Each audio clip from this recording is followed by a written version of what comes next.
Facebook page খোলার আগে কিন্তু একটা গাইডলাইনের খুবই দরকার পড়ে, আর গাইডলাইন না জানলে কিন্তু আপনি ভুলভাল কাজ করে আপনার পেজটাই চলে যেতে পারে। অনেকে আবার দেখছি এখন কিন্তু বড় বড় পেজগুলো চলে যাচ্ছে, এতে করে কিন্তু অনেকেই খুশি হচ্ছে।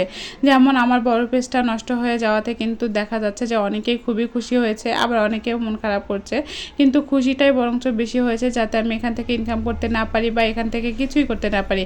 কিন্তু বিশ্বাস করেন আমি হাল ছাড়ার মানুষ না যে আমি হাল ছেড়ে দিব। আমার চিন্তা আছে যে আমি ওখান থেকে যখন এত দূরে আসতে পেরেছিলাম, এখনও কিন্তু শূন্য থেকে শুরু করব। আর শূন্য থেকে শুরু করলে আমি জানি আপনারা আমার পাশে থাকবেন।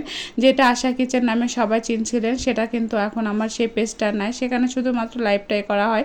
জানি না আদৌ ঠিক হবে কি না, মনে হয় না আদৌ ঠিক হবে। কিন্তু একবার যখন ফেসবুক আপনাকে মানে বরখাস্ত করে দিবে, তখন কিন্তু ওখানে আর কাজ করা যাবে না। আবার নতুন করে অ্যাপ্লাই করা, মানে আমরা কিন্তু আবার নতুন করে অ্যাপ্লাই করছি, মানে প্রথম থেকে শুরু করছি। জানি না কবে ফেসবুক মনিটাইজেশন দেবে, কবে এখান থেকে ইনকাম করতে পারবো।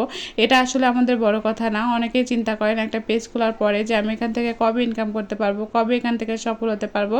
আসলে প্রথম অবস্থায় যখন আমি কাজ করেছিলাম তখন কিন্তু মাত্র 3 মাসে আমি মনিটাইজেশন পেয়েছিলাম, আর এখন কিন্তু কাজ করছি, তারপরেও জানি না যে কবে মনিটাইজেশন পাবো, কবে কি হবে, কবে ইনকাম করতে পারবো, সেই আশাটা আমি আসলে বলতে পারছি না। কিন্তু এখন মনিটাইজেশন আসা মাত্রই কিন্তু দেখা যাচ্ছে ফেসবুক কিন্তু সেই মনিটাইজেশনগুলো নিয়ে নিচ্ছে। সেটা যদি আপনার অর্গানিক পেজ হয় তারপরেও নিয়ে নিচ্ছে। যারা এআই দিয়ে ভিডিও তৈরি করেছে তারাও কিন্তু হচ্ছে এখান থেকে সাসপেন্ড হয়ে যাচ্ছে। এখন কী কারণে সাসপেন্ড করা হচ্ছে সেটা আদৌ কিন্তু ফেসবুক আগে থেকে নোটিফিকেশন দেয় না, হয়তো বা দিয়েছে কিন্তু সেটা খেয়াল করা হয়নি। তো যাই হোক, এখন কিন্তু ঘর দর গোছানোর পালা, আর ঘরটর গোছাচ্ছি, আর ঘরটর গুছিয়ে নিয়ে তারপরে কিন্তু আমি অন্যান্য কাজে যাব।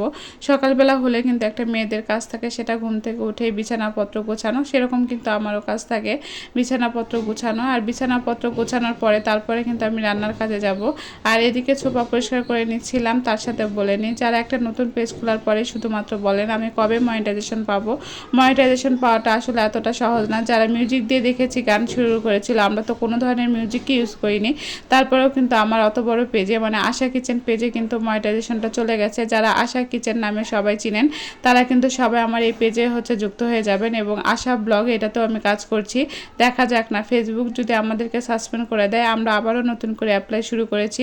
ইনশাল্লাহ এখান থেকে আবারও সফল হব। যারা হাসছেন তারা হাসেন, আর যারা কষ্ট পাচ্ছেন তাদেরকে তো আমি আন্তরিকভাবে জানাই যে আপনারা যে আমার জন্য কষ্ট পাচ্ছেন, এটার জন্য আমি নিজেও কষ্ট পাচ্ছি। যে এত বড় একটা পেজ যখন নষ্ট হয়ে যায় তখন কিন্তু সবারই কষ্ট লাগে।